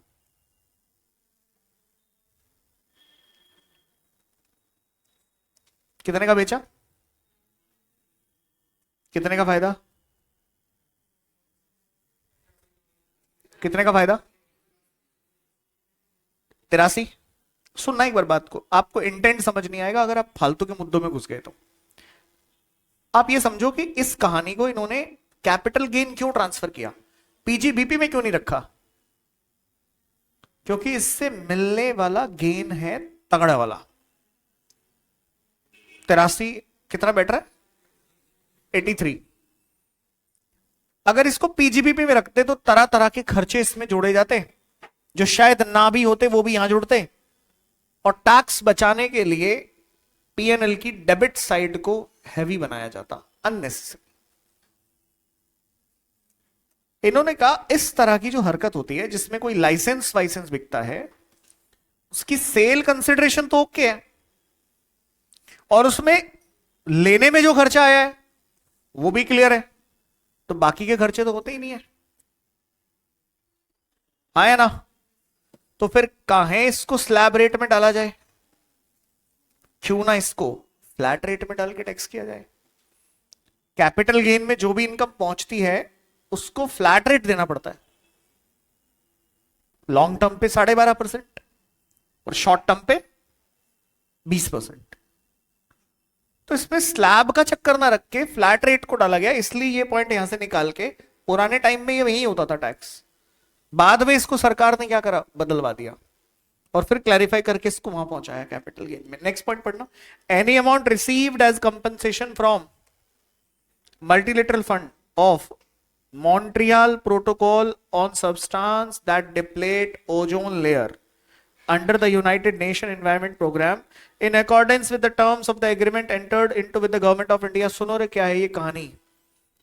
एक ओजोन लेयर होती है, साइंस में पढ़ा होगा, वो डे टू डे डिप्लेट होती जा रही है, तुमने उसको रोकने के लिए कोई प्रोग्राम चलाया हुआ है, और तुम्हें कहां से फंड मिल रहा है? यहां से तुम्हें फंड मिल रहा है, इससे मॉन्ट्रियल प्रोटोकॉल से, इससे आपको एक फंड मिल रहा है। तो कह रहे हैं ये पैसा भी अपन कहां टैक्स करेंगे? कैपिटल गेन में। डन। सिर्फ 2 अमाउंट्स। सर तीसरा पॉइंट क्या लिखा है? तीसरा पॉइंट इसी से रिलेटेड है। फॉर नॉट शेयरिंग एनी, ये पीजीबीपी में जाएगा, ध्यान रखना। Know how, patent, copyright, trademark, license, franchise और any other commercial right of the information or technique likely to assist in और provision of, ये सबका सब अपने ने कहा रखा हुआ है पीजीबीपी। तो सर कैपिटल गेन क्या लेके गए? कैपिटल गेन हम सिर्फ लेके गए ये कुछ, ये सारा कुछ, right to carry on any business. तो ठेका किधर जाएगा? इधर। डन? अरे हो गया क्या? अच्छा सर आगे पढ़ना, क्या लिखा है? 8th point, sorry. एनी सम रिसीव्ड अंडर, कि कीमन इंश्योरेंस क्या होता है? हर एक बिजनेस का एक कीमन होता है। बिजनेस उसकी कीमन लेके रखती है, पॉलिसी लेके रखती है ताकि प्रॉफिट को कोई लॉस ना हो। अब मान लीजिए कीमन का इंश्योरेंस था और उसका नॉमिनी बिजनेस था। कीमन को कुछ हो गया, भाई जो कीमन था हो गया, कुछ प्रॉब्लम हो गई, प्रॉफिट को लॉस ना हो उसकी वजह से इंश्योरेंस लिया था, हमने इंश्योरेंस क्लेम मांगा तो बिजनेस को क्लेम मिल गया। कीमन इंश्योरेंस पॉलिसी हमने 3 जगह पे पढ़नी है, ध्यान रखना। सैलरी में भी पढ़ाई थी मैंने कहा था अगर एम्प्लॉय को कीमन इंश्योरेंस पॉलिसी मिलती है, उसका क्लेम मिलता है, तो वो एम्प्लॉय के एंड में एज सैलरी टैक्स होता है। लेकिन अगर किसी कीमन की पॉलिसी बिजनेस को मिलती है तो वो पीजीबीपी में टैक्स होती है। और लास्ट क्या था? लास्ट है अगर ना तो बिजनेस को मिलती है ना एम्प्लॉय को मिलती, एम्प्लॉय के फैमिली मेंबर्स को मिलती है, तो वो उसको हम टैक्स करते हैं कहां पे? इनकम फ्रॉम अदर सोर्सेस में। हम यहां बात किसकी कर रहे हैं? हम यहां पे बात कर रहे हैं keyman insurance policy received by the, as an, under, including sum allocated by the way of, on such policy will be taxable as income from business। Insurance को भी टैक्स कर रहे हैं। डन साहब? 9th पॉइंट देखना क्या लिखा है।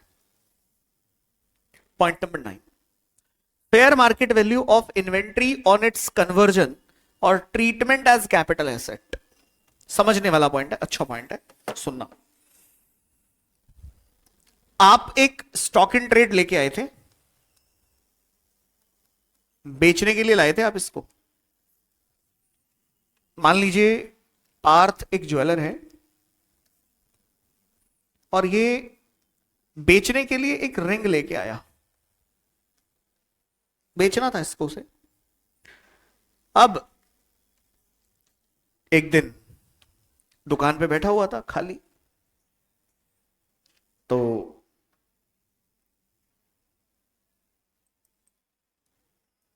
कोई रिंग खरीदने आया। पार्थ बोला यार काहे पड़े हो चक्कर में, ये रिंग मैं आपको ऐसे ही दे दूंगा।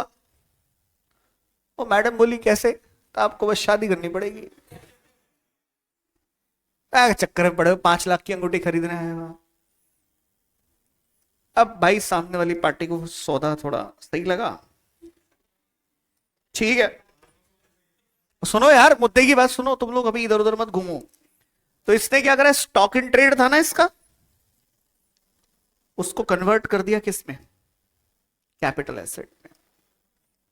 भाई शादी हो गई लड़के की, उठा के इसने अपना स्टॉक इन ट्रेड अपनी वाइफ को पकड़ा दिया, तो किस में कन्वर्ट हो गया stock in trade? Capital asset में। चूना किसको लग गया? सरकार को। कैसे? स्टॉक इन ट्रेड जब आया था तो परचेज में रिकॉर्ड हुआ होगा कि नहीं हुआ होगा? जवाब चाहिए सब लोगों से। परचेज में रिकॉर्ड हुआ होगा। परचेज पीएनएल अकाउंट की डेबिट साइड पे गया होगा कि नहीं गया होगा? लेकिन ये सेल तो हुआ ही नहीं, ये तो होल्ड हो गया। क्या हो गया? होल्ड। सरकार ने पूछा पार्थ से, भाई नहीं बेचेगा क्या इसको? तो क्या बात कर रहे हो, पिटवाओगे क्या? ये थोड़ी बिकेगा अब। भाई लेकिन तूने परचेज में तो डाल रखा है इसको। पड़ा रहने दो परचेज। ऐसे नहीं होता भाई। अगर आप कोई स्टॉक इन ट्रेड को कैपिटल एसेट में कन्वर्ट कर देते हो तो सरकार का नुकसान हो रहा है वहां पे। या तो आप इसे परचेज में से हटा दो, वहां पे मत रिकॉर्ड करो। अच्छा अगर पार्थ कहता है मैं परचेज से हटा देता हूं तो भी गवर्नमेंट का नुकसान है। सोचो, सरकार को तो कुछ मिला नहीं ना।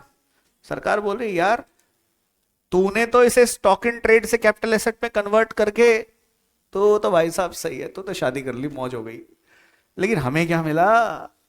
पार्थ भाई, सरकार ने कहा एक काम करते हैं, जो तूने कन्वर्जन किया ना, इसका फेयर मार्केट वैल्यू, क्या फेयर मार्केट वैल्यू हम तेरा क्या मान लेंगे, और चुपचाप से तेरी ये जो फेयर मार्केट वैल्यू है, इसको यहां पे पीएनएल अकाउंट में क्या करवाएंगे, क्रेडिट करवाएंगे। 9th पॉइंट को दोबारा से देखना, मैंने क्या बोला एक बार।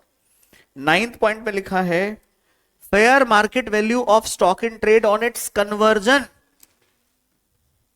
तो आपने खरीदा तो था उसको बेचने के लिए, लेकिन कर लिया उसे क्या, होल्ड।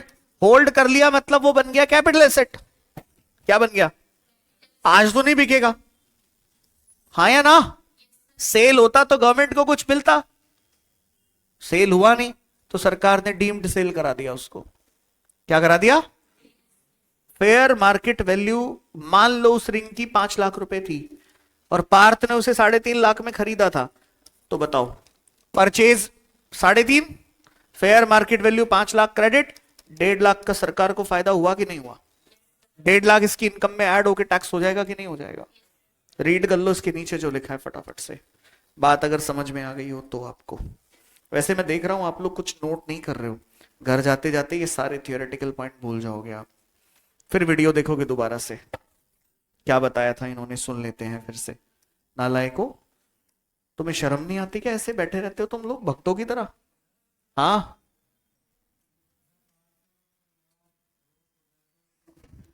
पार्थ का कुछ दिनों बाद तलाक हो जाए, ठीक है, फिर तो क्लबिंग ऑफ इनकम में पढ़ाएंगे ना, तलाक इसका करवा देंगे, क्या हो गया, याद दिलाना आप, वहां करवा देंगे तलाक, कोई नहीं। अभी बिजनेस है ना, तो अभी रुको थोड़ा, अभी इसके बाद इसी ब्लॉक में क्लबिंग ऑफ इनकम आएगा, वहां डाइवोर्स करा देंगे, कोई नहीं, ठीक है। हाँ जी साहब, डन, भाइयों बहनों डन। आखिरी पॉइंट पे मैं होल्ड लगा रहा हूं, और होल्ड लगाना मेरी मजबूरी है क्योंकि तुमने सेक्शन 35 एडी पढ़ा नहीं है। सर बता ही दो ना यार, पता नहीं बाद में होगा नहीं होगा, तो सुन लो भाई, कुछ समझ में नहीं आएगा। Sum received on account of referred under section, अगर आपने कोई पैसा आपको मिला in relation to any capital asset जो कि रेफर किया गया है कहां, 35 एडी में, तो आपको उसे बिजनेस की इनकम मानना पड़ेगा। लेकिन जब तक आप सेक्शन 35 एडी नहीं पढ़ोगे, ये बात आपको यहां पे क्लियर नहीं होगी। 35 एडी जब मैं आपको पढ़ाऊंगा तो इसका एक सेपरेट वर्किंग नोट मैंने बना रखा है, मुझे वापस लौट के भी आने की जरूरत नहीं है, वहां पे मुझे ये बात आपको पढ़ानी ही पड़ेगी दोबारा से, ठीक बात है क्या। एक पॉइंट ऊपर छोड़ रखा है हमने, यही था क्या है, ऊपर है ये वाला, पढ़ना। एनी, भाई कंपनसेशन क्या होता है, इंडिमिनिटी, किसी का नुकसान हो गया और आपने उसको क्या दिया, और अदर पेमेंट ड्यू टू और रिसीव्ड बाय, या तो मिली हो आपको या आपको ड्यू हो गई है। Any person by whatever name is called managing the whole और substantially the whole of the affairs of an Indian company. आपने बहुत बार ऐसे सुना होगा कि ये कंपनी 100 करोड़ की थी, इसने अपनी 60% स्टेक सेल कर दी और 60 करोड़ में, मतलब 60% स्टेक यानी कि 60% ऑफ द कंपनी किसी दूसरी कंपनी ने खरीद लिया 80 करोड़ का। ऐसे सुना है क्या आपने, 100 करोड़ की एक कंपनी है, उसका 60% स्टेक किसी ने 80 करोड़ में खरीद लिया, सुना है, ऐसे होता है। अब क्या है, खरीदा तो भाई साहब पैसा भी मिला होगा ना, अरे मिला होगा ना, तो वो कह रहे हैं कि अगर आपको कोई कंपनसेशन मिला होगा, किस चीज के लिए, any person by whatever name is called managing the affairs of Indian company.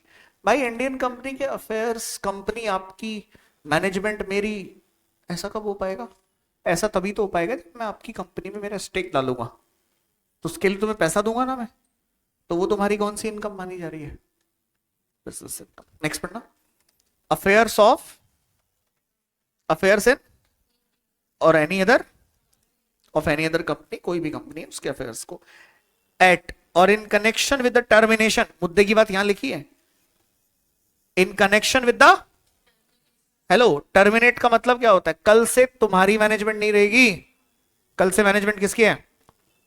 और ऑफिस और modification of any terms and condition relating, और पैसा कोई लेना देना पड़ रहा है तो उस केस में जो पैसा आप दे रहे हो वो सामने वाली पार्टी की कौन सी इनकम टैक्स होगा? एज बीजीबीपी की इनकम। अगला पॉइंट क्या है? ये फालतू के पॉइंट से, इनका कोई लेना देना नहीं है तुम्हारे एग्जाम से। Any person by whatever name is called holding an agency in India for any part of the relating to the business of any other at or in connection with the terms of the agency or modification of the terms and condition relating thereto। अब इसका मैं तुम्हें एक practical example बना के समझा देता हूं। एक कंपनी है मारुति, उसका एक डीलर है राणा मोटर्स, ये डीलर है इसका, और ये साहब फॉर एग्जांपल ईस्ट दिल्ली में अकेला डीलर है, और कंपनी ने राणा मोटर्स के साथ एग्रीमेंट करा हुआ है कि भाई तेरे अलावा हम किसी को भी अपना एजेंट अपॉइंट नहीं करेंगे इस दिल्ली के अंदर, ठीक है। अब मारुति के पास एक बंदा पहुंच गया, कौन? बोला जी आपकी डीलरशिप चाहिए। उन्होंने बोला भाई हमने तो राणा मोटर्स को दे रखी है। बोला यार बात कर लो उनसे, उसको तो आपने लक्ष्मी नगर में दे रखी है, मेरे को थोड़ा आजू बाजू में दे दो। कंपनी ने भाई साहब इसको डीलरशिप दे दी, इसको पता चला, इसने साहब केस फाइल कर दिया किस पे, और मांग लिया कितना? 50 करोड़। कोर्ट में सेटल हुआ, बातचीत होके कि यार 20 करोड़ दे दो।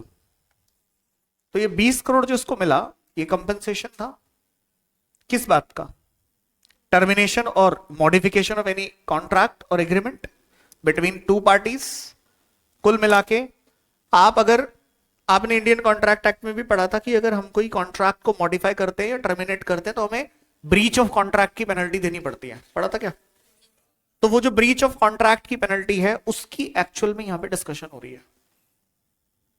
और ये ऐसे ही नहीं होता, ये ऐसे ही प्रकट नहीं हो जाता, पहले there must be a contract between two parties, then वो कॉन्ट्रैक्ट ब्रीच हुआ हो। पहले कॉन्ट्रैक्ट होगा तभी तो टूटेगा। अरे हुआ नहीं, टूट गया तो कंपनसेशन आया, फालतू की बात थोड़ी हो रही है। पहले कॉन्ट्रैक्ट होगा फिर कॉन्ट्रैक्ट टूटेगा, बात समझ में आई? और फिर कंपनसेशन आएगा। हम टैक्सेबिलिटी कर रहे हैं कंपनसेशन की। कॉन्ट्रैक्ट कैसे हुआ था फाउंडेशन में पढ़ा था, ब्रीच कैसे हुआ था फाउंडेशन में पढ़ लिया था। हम बात कर रहे हैं ब्रीच हुआ, वो पेनल्टी की टैक्स ट्रीटमेंट क्या होगी।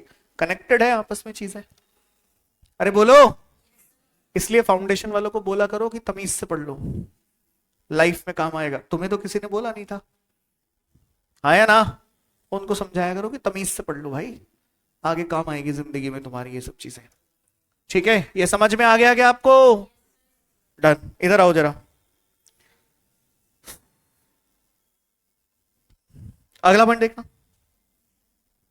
एनी पर्सन फॉर और इन connection with wasting in government और एनी कॉर्पोरेशन ऑन और controlled by under any law for the time being in force of the management or of any property। और एक company हुआ करती थी, याद है किसकी थी? बाद में इसकी मैनेजमेंट चेंज हो गई, किसकी आ गई? सरकार को क्या दिया था इन्होंने? सरकार को क्या दिया था? नहीं मेरे को पता नहीं, मैं तो ऐसे लिख दिया, तो कुछ तो दिया होगा। हाँ यार फालतू की बात है ये, ठीक है। तो समझ में आ गया compensation. Any person by whatever name is called in connection with termination और modification of the terms and condition of any contract relating to business. Done साहब? अरे बोलो बच्चों। नेक्स्ट पॉइंट देखो एक बार, क्या है? पढ़ लो यार ऐसे ही, मैं नहीं पढ़ा रहा इसको, रीड कर लो, छोड़ दो रीड करके, पढ़ लो। हो जाए तो बता दो।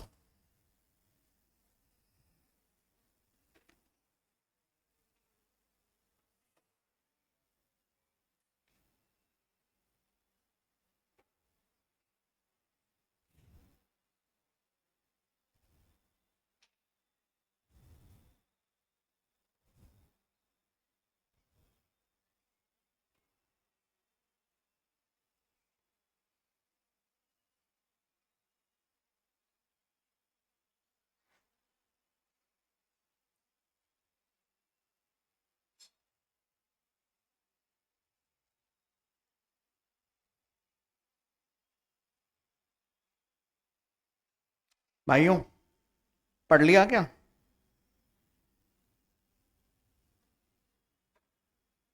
हम्म। Income from specific service perform for its members by a trade, professional और बिजनेस। रुको भाइयों, रुको। इसको समझने के लिए तुम्हें पहले कॉन्सेप्ट समझना पड़ेगा, प्रिंसिपल ऑफ म्यूचुअलिटी। इस पे हमारा इनकम टैक्स टिका हुआ है। ये प्रिंसिपल कहता है कि कोई भी पर्सन इस दुनिया में अपने आप से प्रॉफिट नहीं कमा सकता। भाई आप लोग खुद को तो कुछ बेच नहीं सकते ना भाई। टोपी तो किसी और को ही पहना सकते हो ना यार आप लोग, या खुद को ही पहना दोगे? आपने, चारू ने एक आइसक्रीम 20 रुपए की खरीदी और अपने आप को 25 की बेच दी, और चारू कह रही है 5 रुपए का प्रॉफिट हो गया। अब मेरे से पूछ रही है सर इसको पीजीबी में टैक्स करेंगे क्या? तो यार ये जो तुम खरीदने बेचने की कहानी कर रहे हो, किससे कर रहे हो? ये अपने आप से। तो इसे बिजनेस नहीं कहते बेटा, इसे कुछ और कहते हैं, बिजनेस नहीं कहते। अरे बिजनेस कैसे हुआ यार? ये हुआ क्या है? ये पता नहीं क्या ही है ये तो। खैर, तो इसे कहा जाता है प्रिंसिपल ऑफ म्यूचुअलिटी, कि भाई एक आदमी अपने आप से प्रॉफिट अर्न नहीं कर सकता। अच्छा, अब वापस से पढ़ना क्या लिखा है एक बार heading. Income from specific service perform for its members by a professional और बिजनेस। पढ़ो। Income derived by any trade, professional और similar association from specific service rendered by them to their. It may be noted that this form an exception to the general principle governing the assessment of income of mutual association such as chamber of commerce, stock broker association, etc. और resident welfare association। इसमें लिखा नहीं इन्होंने, but मैं बता देता हूं। RWA, RWA अपने मेंबर्स के लिए कुछ काम कर रही है, तो उसका इंटेंशन वहां पे कुछ कमाने का नहीं होता है, कुछ अर्निंग का नहीं होता है। लेकिन अगर कुछ कमा लिया तो, सर जैसे जैसे हमारी एक आरडब्ल्यूए है, वो हर महीने 5,000 रुपए एक चार्ज लेती है, जिसको मेंटेनेंस के नाम पे हम पे करते हैं। साल में कितना? और उस पर्टिकुलर सोसाइटी में 50 फ्लैट्स है, तो कितना हो गया? अरे यार बताओ ना, 30 lakhs। इसमें से 12 लाख रुपए का खर्चा हो जाता है। कितने का एक्सपेंस हो जाता है? 12 लाख रुपए का एक्सपेंस हो जाता है, 18 लाख रुपए बचते हैं। ये 18 लाख रुपए बैंक में एफडी हो जाती है, और इस पे 8% के रेट से इंटरेस्ट आता है। तो इनकम फ्रॉम अदर सोर्सेज हुआ कि नहीं हुआ? हो गया। तो उसको टैक्स देना पड़ेगा कि नहीं देना पड़ेगा आईएफओएस में? सर और कोई एग्जांपल है ना? एग्जांपल, आरडब्ल्यूए एसी खरीदती है बल्क में, और आगे 50 फ्लैट को रिटेल में सेल करती है, तो वो ट्रेड कर रही है कि नहीं कर रही है? तो कमा रही है कि नहीं कमा रही है? 7,000 का एसी खरीद के 9,000 का चिपका रही है, 2,000 रुपए कमा गए। पीजीबीपी में टैक्स करोगे कि नहीं करोगे? इतना ही लिखा है बस, इसके आगे और कुछ नहीं लिखा। ठीक है, डन। आवाज ही नहीं आ रही। ठीक है, क्या हो गया? कब भाग रहे हो? रुको, अभी भागना नहीं है, सुनो।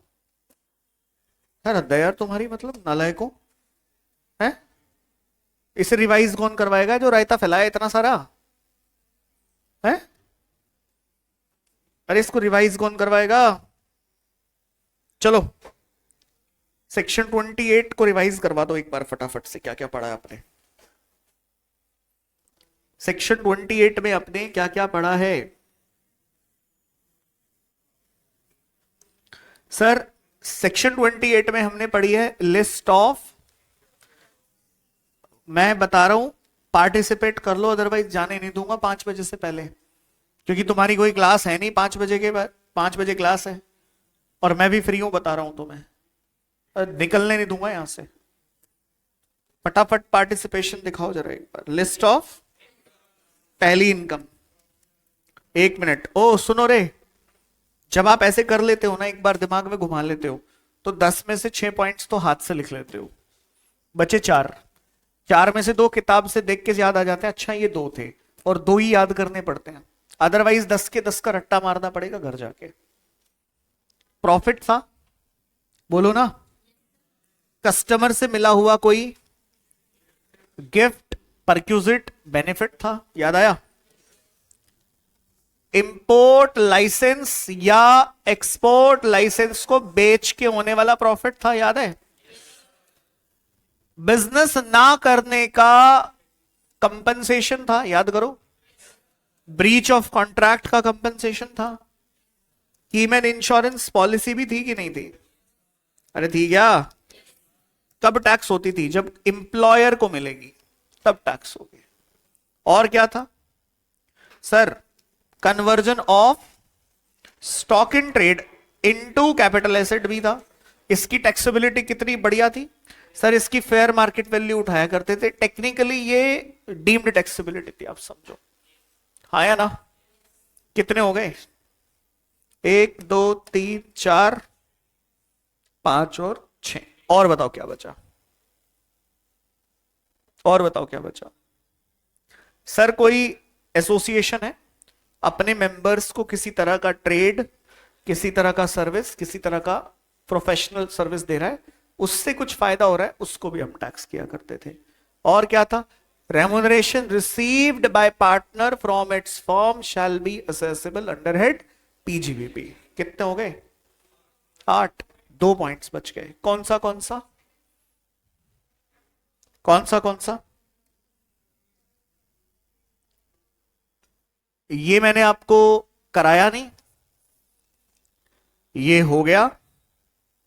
इधर देखो, ये आपने कर लिया, ये आपने कर लिया। एनी सम रिसीव्ड और रिसीवेबल इन कैश, लेकिन मैं से बताऊं सारे हो गए कवर, क्योंकि हमने कंपनसेशन में 2 कवर किए थे। एक पर्टिकुलर जगह पे काम नहीं करना, और एक टर्मिनेशन और मॉडिफिकेशन ऑफ एनी कॉन्ट्रैक्ट। साहब हमने बात करी कितनी टोटल? हमने बात करी टोटल 9। लेकिन मजे की बात सुनो, अब एग्जाम के पॉइंट ऑफ व्यू से क्या होगा? 9 के 9 पॉइंट नहीं दिए होंगे इश्यूज में, मैक्सिमम पॉइंट्स दिए होंगे इश्यूज में आपको। क्या? एक तो कस्टमर से कोई तुम्हें गिफ्ट मिला है, ये दिया होगा, ये एग्जाम का इशू होता है। कस्टमर से तुम्हें कोई गिफ्ट मिला है, उसकी फेयर मार्केट वैल्यू 25,000 रुपए है, ऊपर वो क्रेडिट नहीं हो रखा, आपको उठा के वहां पे उसको क्रेडिट करके यानी कि पीएनएल में ऐड करना है, यही होगा। ड्यूटी ड्रॉबैक आई थी, एडजस्ट नहीं हो रखी, तो ये सेकेंड पॉइंट हो सकता है। और तीसरा हो सकता है कि आपने किसी के साथ कोई कॉन्ट्रैक्ट तोड़ा था और आपको मिला था, नहीं मतलब आपके साथ किसी ने कॉन्ट्रैक्ट तोड़ा था, कंपनसेशन तभी तो मिलेगा। तो आपको उस पे कंपनसेशन मिला था और उसकी एक्स अमाउंट थी ये, और वो ऊपर क्रेडिट, तो आप इसे उठा के क्या करोगे? पक्की बात है, मैक्सिमम ये 3 से 4 पॉइंट्स हैं। पार्टनरशिप फॉर्म वाला तो आपको पता ही है, ये 3 से 4 पॉइंट्स हैं जो एग्जाम में पूछे गए हैं। डन भाइयों? अरे बताओ, हो गया क्या? हो गया?